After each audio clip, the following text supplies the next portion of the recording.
तर वक्फ सुधारणा विधेयक हे लोकसभेत मंजूर झालं खरं, मात्र या निमित्तानं राज्यातलं राजकारण चांगलंच तापलेलं आहे। या निमित्तानं उद्धव ठाकरेंनी पुन्हा एकदा एकनाथ शिंदेंवर टीकेची झोड उठवली। मात्र ही टीका शिंदेंच्या चांगलीच जिव्हारी लागली आणि त्याला प्रत्युत्तर देताना शिंदेंनीही मग मात्र उद्धव ठाकरे यांचा चांगलाच समाचार घेतलाय।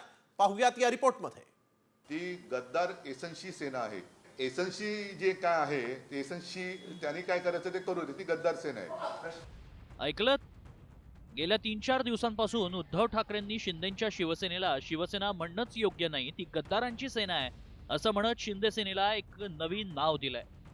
सातत्यानं शिंदे गटावर हल्लाबोल करणाऱ्या उद्धव ठाकरेंनी शिंदे गटाला केवळ गद्दार नाही तर एसनशी म्हणण्यास सुरुवात केली, ज्यामुळे राजकीय वर्तुळात नव्या चर्चेला तोंड फुटलंय।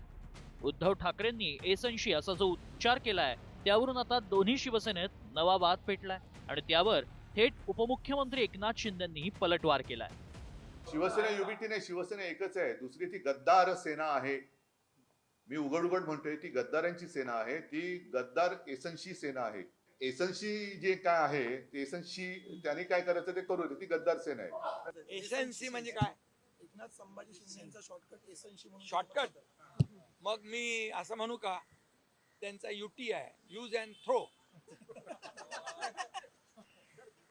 असं म्हणू?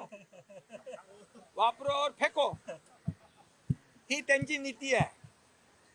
मला बोलायला लावू नका, माझ्याकडे भरपूर काय आहे, मी शांत आहे, मला शांतपणे काम करूया। तुम्ही मला गद्दार गद्दार गद्दार गद्दार म्हणून हे केलं, खोके खोके म्हणून केलं। अरे तुम्हाला महाराष्ट्रातल्या जनतेने खोक्यामध्ये बंद करून टाकलं।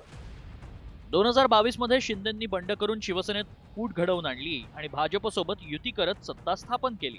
तेव्हापासून उद्धव ठाकरे आणि शिंदे गटात सातत्यानं शाब्दिक चकमकी झडतायत। ठाकरे यांनी यापूर्वीही शिंदे गटाला गद्दार सेना संबोधलं होतं, मात्र आता थेट एसनशी म्हणत ठाकरेंनी शिंदेंना ललकारलंय। उद्धव ठाकरेंच्या या वक्तव्यानं शिंदे गट आणि ठाकरे गट यांच्यातील वाद आता आणखीनच तीव्र होण्याची शक्यता आहे। तर उद्धव ठाकरेंना कायमच उबाठा असं चिडवणाऱ्यांना आता एसनशी हा शब्दप्रयोग बोचायला लागलाय। या नव्या नावानं शिवसेना कोणाची हा जुना वाद मात्र नव्यानं सुरू झालाय।